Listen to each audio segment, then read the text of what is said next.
আপনি কি ভাবছেন দ্রুত আরবি ভাষা শিখবেন? তাহলে এই ভিডিওটি আপনার জন্য। আজকের এই ভিডিওর মাধ্যমে আমি শিখিয়েছি 275টিরও বেশি আরবি শব্দ এবং তার বাংলা অর্থ। কারণ আরবিতে কথা বলা শিখতে হলে আপনাকে আগে জানতে হবে অনেক অনেক আরবি শব্দ এবং তার বাংলা অর্থ। তা ছাড়া আপনি কখনোই অনর্গল আরবিতে কথা বলা শিখতে পারবেন না।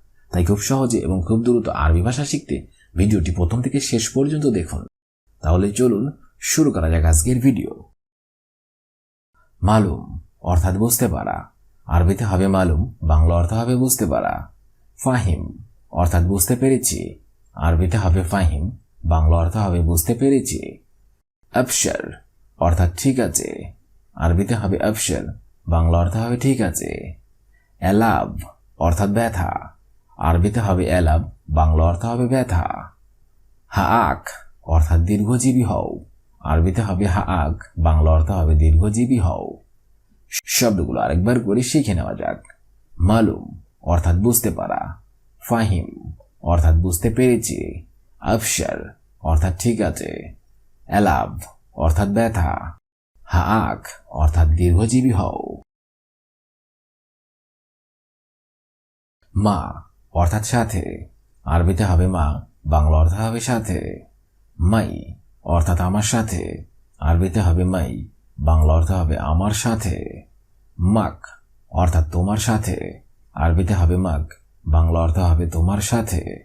মাহ অর্থাৎ তার সাথে।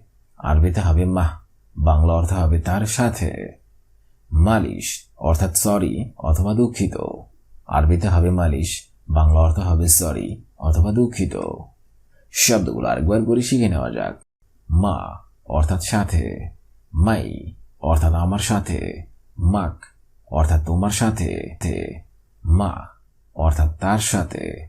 মালিশ অর্থাৎ সরি অথবা দুঃখিত। আখু অর্থাৎ ভাই। আরবিতে হবে আখু, বাংলা অর্থ হবে ভাই। আখুই অর্থাৎ আমার ভাই। আরবিতে হবে আখুই, বাংলা অর্থ হবে আমার ভাই। আখুক অর্থাৎ তোমার ভাই। আরবিতে হবে আখুক, বাংলা অর্থ হবে তোমার ভাই। আখুহা অর্থাৎ তার ভাই। আরবিতে হবে আখুহা, বাংলা অর্থ হবে তার ভাই। মানা অর্থাৎ আমাদের ভাই। আরবিতে হবে মানা, বাংলা অর্থ হবে আমাদের ভাই। শব্দগুলো আরেকবার করে শিখে নেওয়া যাক। আখু অর্থাৎ ভাই। আখুই অর্থাৎ আমার ভাই। আখুক অর্থাৎ তোমার ভাই। আখুহা অর্থাৎ তার ভাই। মানা অর্থাৎ আমাদের ভাই। ইসমে অর্থাৎ নাম। আরবিতে হবে ইসমে, বাংলা অর্থ হবে নাম। এস ইসমুকা অর্থাৎ তোমার নাম কি। আরবিতে হবে এস ইসমুকা, বাংলা অর্থ হবে তোমার নাম কি। নাস অর্থাৎ মানুষ। আরবিতে হবে নাস, বাংলা অর্থ হবে মানুষ। কাম আহাদ অর্থাৎ কতজন। আরবিতে হবে কাম আহাদ, বাংলা অর্থ হবে কতজন। নফর অর্থাৎ লোক। আরবিতে হবে নফর, বাংলা অর্থ হবে লোক। শব্দগুলো আরেকবার করে শিখে নেওয়া যাক। ইসমে অর্থাৎ নাম। এস ইসমুকা অর্থাৎ তোমার নাম কি। নাস অর্থাৎ মানুষ। কাম আহাদ অর্থাৎ কতজন। নফর অর্থাৎ লোক। নফরাত অর্থাৎ মানুষজন। আরবিতে হবে নফরাত, বাংলা অর্থ হবে মানুষজন। শামস অর্থাৎ সূর্য। আরবিতে হবে শামস, বাংলা অর্থ হবে সূর্য। শামসি অর্থাৎ সূর্যের আলো। আরবিতে হবে শামসি, বাংলা অর্থ হবে সূর্যের আলো। আল শামা অর্থাৎ আকাশ।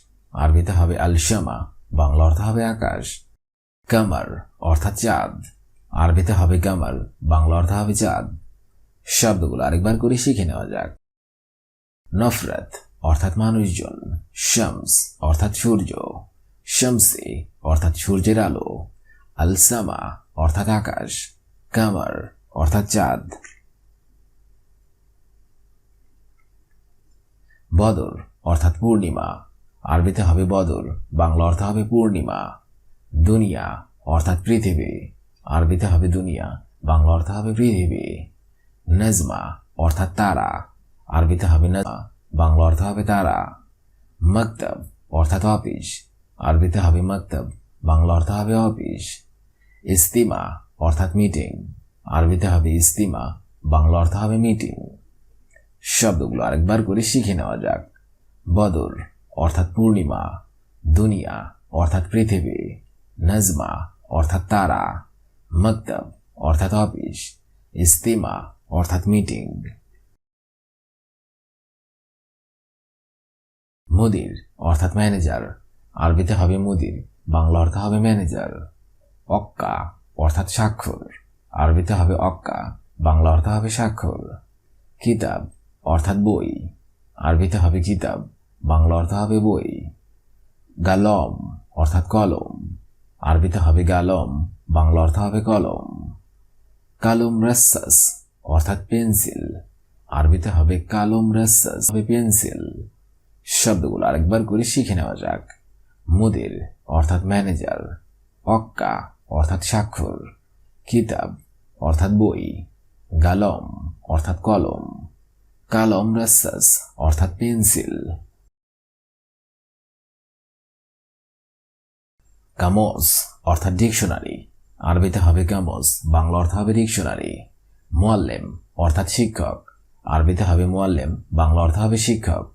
তালিব অর্থাৎ ছাত্র, আরবিতে হবে তালিব, বাংলা অর্থ হবে ছাত্র। তালিবা অর্থাৎ ছাত্রী, আরবিতে হবে তালিবা, বাংলা অর্থ হবে ছাত্রী। মাদ্রাসা অর্থাৎ বিদ্যালয়, আরবিতে হবে মাদ্রাসা, বাংলা অর্থ হবে বিদ্যালয়। শব্দগুলো আরেকবার করে শিখে নেওয়া যাক। কামোস অর্থাৎ ডিকশনারি, মুআল্লিম অর্থাৎ শিক্ষক, তালিব অর্থাৎ ছাত্র, তালিবা অর্থাৎ ছাত্রী, মাদ্রাসা অর্থাৎ বিদ্যালয়। জামিয়া অর্থাৎ বিশ্ববিদ্যালয়, আরবিতে হবে জামিয়া, বাংলা অর্থ হবে বিশ্ববিদ্যালয়। মুক্তাবা অর্থাৎ লাইব্রেরি, আরবিতে হবে মুক্তাবা, বাংলা অর্থ হবে লাইব্রেরি। অরাগ অর্থাৎ কাগজ, আরবিতে হবে অরাগ, বাংলা অর্থ হবে কাগজ। অরাগা অর্থাৎ পাতা, আরবিতে হবে অরাগা, বাংলা অর্থ হবে পাতা, পাতা অর্থ বোঝানো হয়েছে বইয়ের পাতা। জেরিদা অর্থাৎ সংবাদপত্র, আরবিতে হবে জেরিদা, বাংলা অর্থ হবে সংবাদপত্র। শব্দগুলো আরেকবার করে শিখে নেওয়া যাক। জামিয়া অর্থাৎ বিশ্ববিদ্যালয়, মুক্তাবা অর্থাৎ লাইব্রেরি, অরাগ অর্থাৎ কাগজ, অরাগা অর্থাৎ পাতা, জেরিদা অর্থাৎ সংবাদপত্র। ভিডিওটি আমি এখানেই শেষ করছি। আগামীতে আপনাদের সামনে আবার হাজির হব আরেকটি আরবি ভাষা শেখার একদমই নতুন ভিডিও নিয়ে। সে পর্যন্ত আপনারা সবাই ভালো থাকবেন এবং সুস্থ থাকবেন। আর ভিডিওটি যদি ভালো লেগে থাকে অবশ্যই লাইক, কমেন্ট, শেয়ার করবেন। আর আপনি যদি আমার চ্যানেলে একদমই নতুন হয়ে থাকেন অবশ্যই সাবস্ক্রাইব করুন। আর যদি অলরেডি সাবস্ক্রাইব করে থাকেন তাহলে অসংখ্য ধন্যবাদ।